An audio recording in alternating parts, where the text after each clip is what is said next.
In this video series, we will understand Anova or analysis of variance in detail. Like we always do, this tutorial also is divided into parts, 4 in this case. This is to ensure each video stays short and focused on a specific concept. So in the first part, we will get introduced to Anova and its applications. Second part will introduce certain concepts which are necessary to know before we take a deep dive into Anova. Third part explains the one-way Anova in detail using an example. And fourth and final part talks about the two-way Anova.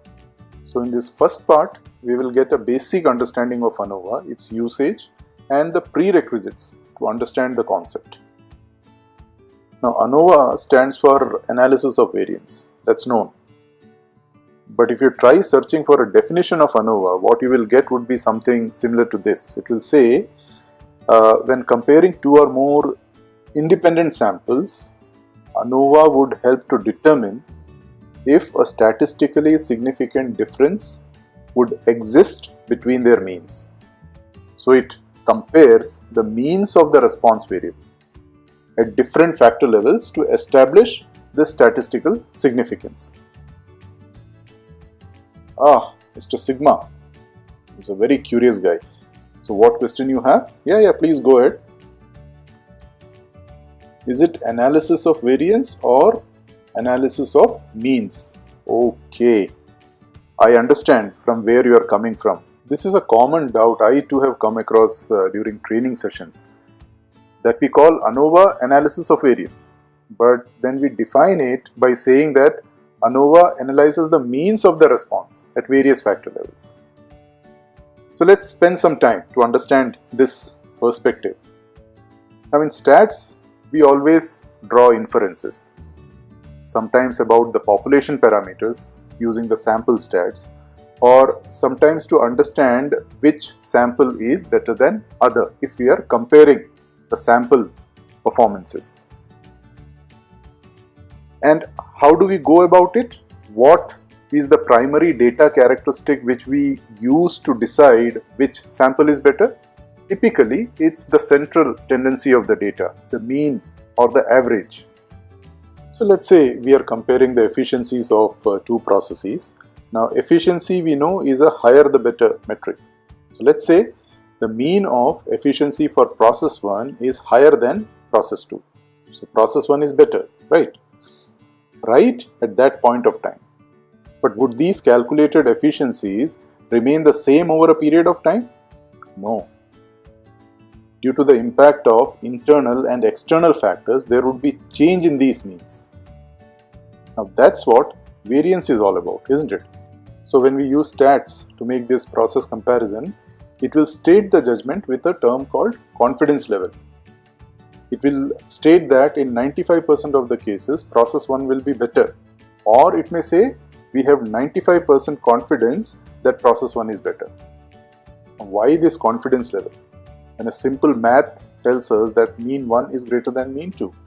That's due to the variance, as this variance will change the mean performance. So stats helps us with a practical prediction of the performance, that how would a process parameter perform over a period of time. And how it does this is by analyzing the means over a period of time, but with an objective to determine the variance. So if variance is 0, only then means will stay the same, but practically that's never the case.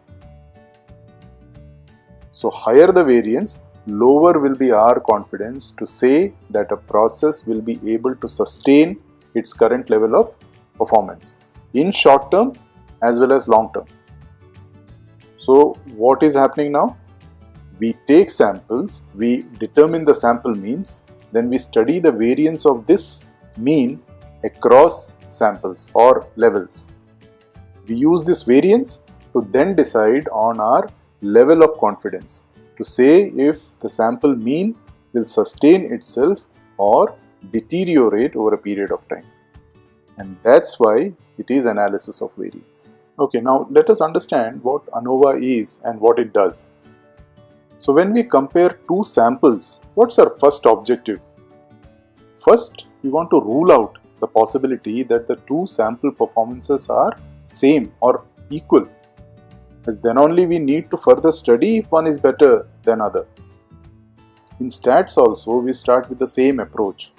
So we start with our hypothesis that there is no difference in sample means, or sample means are equal. This is what we call null hypothesis.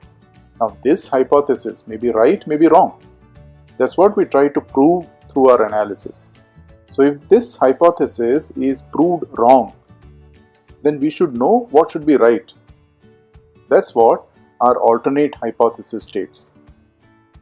Like one of the sample means. Now this one is based on our initial data analysis.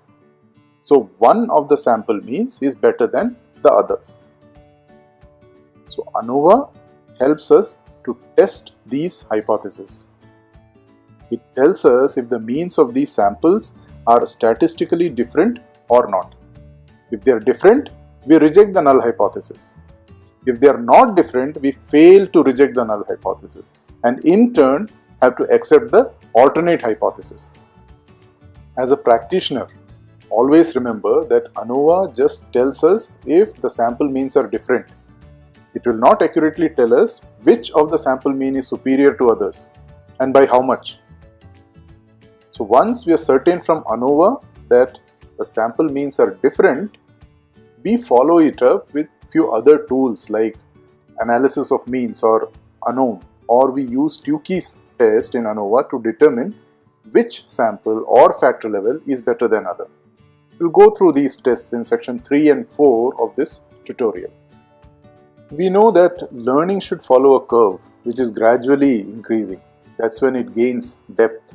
Like before a kid learns how to run, it's imperative that he or she learns how to stand and balance the weight and then learn to walk and then run.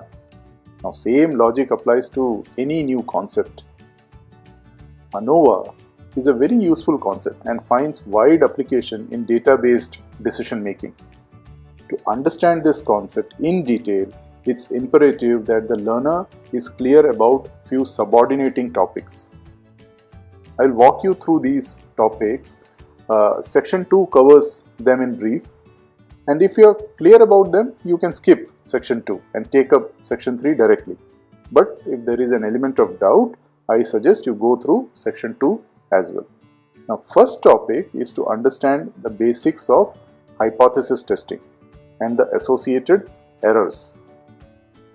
Then one needs to be clear about the data types, as it will help you to identify the situation where Anova should be ideally used.